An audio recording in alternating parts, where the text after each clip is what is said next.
Hi, good morning, everyone. Welcome back to the series of all about English.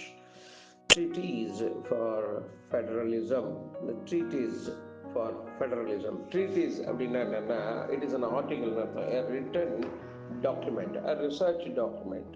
பரந்துபட்டு பேசக்கூடியது. அப்போ ஆர்டிகிள்னா என்னன்னா ரொம்ப ஃபோக்கஸ்டாக குறுகியதாக இருக்கக்கூடியது ஆர்டிகிள்.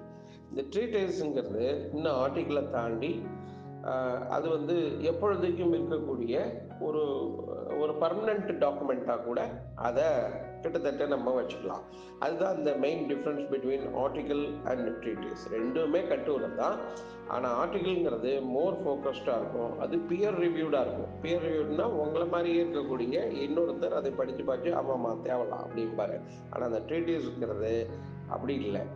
ட்ரீட்டிஸுங்கிறது பறந்துபட்டு கிழக்க மேற்க வடக்க தெற்குன்னு 4 எல்லையும் குறித்து அங்கங்கே போய் எல்லாவற்றையும் பற்றி பேசி டீட்டெயில்டாக அதை பற்றி ஒரு ஒரு அனைத்து விஷயங்களையும் பதிவு பண்ணுறத ட்ரீட்டிஸ் அப்படிம்பாங்க. இந்த ட்ரீட்டிஸ் ஃபார் ஃபெடரலிசம், இந்த ஃபெடரலிசம்ங்கிறது கூட்டாட்சி தத்துவம் அப்படின்னு சொல்லுவாங்க. கூட்டாட்சிக்கான ஆய்வு கட்டுரை அப்படின்னு அர்த்தம். இது அடிக்கடி பேப்பரில் வரும். அதனால் நம்ம இன்னைக்கு இதை பேசுகிறோம்.